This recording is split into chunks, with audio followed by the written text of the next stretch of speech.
সবাইকে আবারও SNB e learning চ্যানেলে স্বাগত জানাচ্ছি।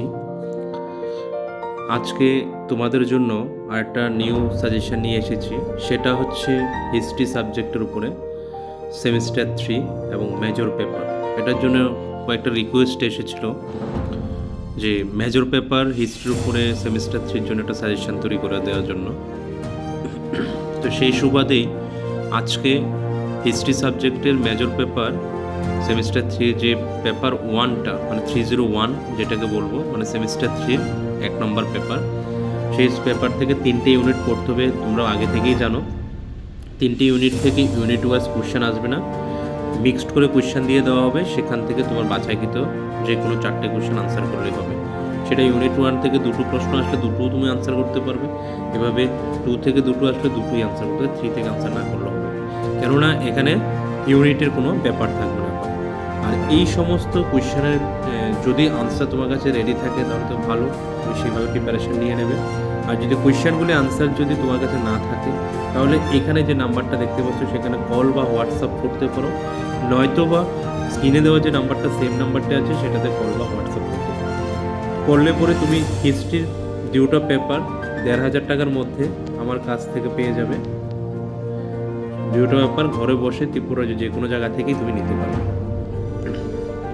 তাহলে এই কোয়েশ্চেনগুলি আনসার পিডিএফ ফর্মে তোমাকে দিয়ে দেওয়া হবে, তুমি ঘরে বসেই পড়ে নিতে পারবে।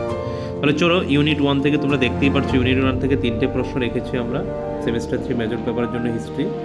একটা হচ্ছে causes and significance of the 30 year war, যে 30 ইয়ার ওয়ারটা আছে সেটার উপরে একটা 30 বছরের যে যুদ্ধ সেটার উপরে একটা কোয়েশ্চেন রেখেছি। 2 নম্বর রেখেছি reasons of the rise of absolute monarchies in England, এটার উপর একটা কোয়েশ্চেন রেখেছি। 3 নম্বর রেখেছি reason the rise the absolute monarchy in France and Spain. এই 3টা প্রশ্ন তোমরা ভালো করে তৈরি করে নেবে। প্রথম দুটো অবশ্যই ভালো করে দেখবে, তাহলে একটা কমন পড়ে যাবে। চলো 2 নম্বর ইউনিট থেকে কী রেখেছি, 2 নম্বর ইউনিট থেকে 3টা প্রশ্ন রেখেছি।